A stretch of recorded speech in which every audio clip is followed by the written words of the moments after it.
தேவனே நான் ஓமதண்டையில் இன்னும் நெருங்கி சேர்வதே என் ஆவல் பூமியில். யாத்திராம் 19ஆம் அதிகாரம் 1வது வசனமும் என்னாகமும் 10ஆம் அதிகாரம் 11-12 கொஞ்சம் வாசிங்க. இஸ்ரவேல் புத்திரர் எகிப்து தேசத்திலிருந்து புறப்பட்ட 3ஆம் மாதம் 1ஆம் நாளிலே சீனாய் வனாந்தரத்தில் சேர்ந்தார்கள். 2ஆம் வருஷம் 2ஆம் மாதம் 20ஆம் தேதியில் மேகம் சாட்சியினுடைய வாசஸ்தலத்தின் மீதிலிருந்து உயர எழும்பிற்று. அப்பொழுது இஸ்ரவேல் புத்திரர் சீனாய் வனாந்தரத்திலிருந்து தங்கள் பிரயாணி வரிசைகளாய் புறப்பட்டார்கள். மேகம் பாரான் வனாந்தரத்தில் தங்கிற்று. 11 மாதங்கள் அவர்கள் சீனாய் மலையின் அண்டியிலே இருந்தார்கள். அங்கே தான் நியாயப்பிரமாணம் கொடுக்கப்பட்டது. அங்கே தான் தேவனுக்கும் இஸ்ரவேல் ஜனத்துக்கும் உடன்படிக்கை உண்டானது. மணவாளன் மணவாட்டிங்கிற உறவு உண்டானது. அங்கே தான் ஆசரிப்பு கூடாரமோ ஆசாரித்துவ முறைமைகளும் ஏற்படுத்தப்பட்டது. இப்படி அநேக நல்ல காரியங்கள்லாம் அங்கே தான் நடந்தது. ஆனால் அவர்கள் செய்த ஒரு பாவத்தின் நிமித்தம் 11 மாதம் அங்கே இருக்க வேண்டியதாயிருச்சு. என்ன பாவம்? விக்கிரக ஆராதனை செய்து கன்றுக்குட்டி நடனத்துக்கு அருவருப்பான காரியத்துக்கு விற்று போட்டதுனால அவர்கள் அவ்வளோ நீண்ட காலம் 11 மாதங்கள் அங்கே இருக்க வேண்டிய சூழ்நிலை வந்துவிட்டது.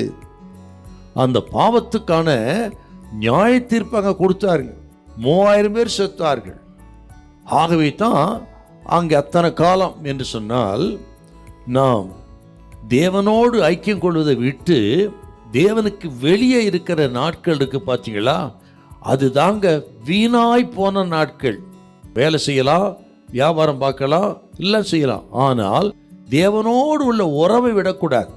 தேவனோடு உள்ள அந்த ஐக்கியத்தை விட்டுவிட்டு வேற காரியங்களை நீங்க விருதாவாக நீ செலவழித்தால், இந்த நாட்களில் பாருங்க, எந்த நேரமும் மொபைல் பார்த்தே காலத்தை போக்குறாங்க. ஒரு பொல்லாத காலம் இது. தகாத வார்த்தைகளை, தகாத நட்பு, தகாத காரியங்களை பேசியே காலத்தை, ஒன்றுத்துக்கு உதவாத காரியங்களுக்கு நேரத்தை செலவித்து வீணடிக்கிறார்.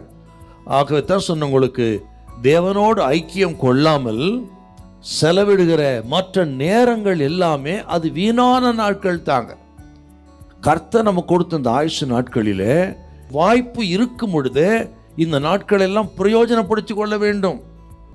இதை கேட்கிற அருமையானவர்களே, வாய்ப்புங்கிறது எப்பவுமே வந்துட்டு இருக்காது. நமக்கு வாய்ப்பு என்பது எப்போதாவது ஒரு முறை தான் கதவை தட்டும், அப்போ யூஸ் பண்ணிக்கிடணும்.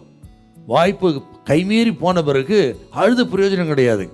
ஆகவே நேரத்தை வீணடிக்காம, அருமையான வாலிபர்களே, வாலிப பிள்ளைகளே, இந்த வாலிபங்கிறது வெளியேறப்பட்ட நல்ல வாய்ப்பு உங்களுக்கு. அதை பயன்படுத்தி எந்த அளவுக்கு நல்ல ஜபம் பண்ணி, வேதத்தை தியானம் பண்ணி, ஆண்டவரோடு நல்ல உறவில் இருந்து கர்த்தருக்கு பிரயோஜனமா நீங்கள் பயன்படுத்தி கொண்டால் எதிர்காலம் உங்களுக்கு நல்லா இருக்கும்.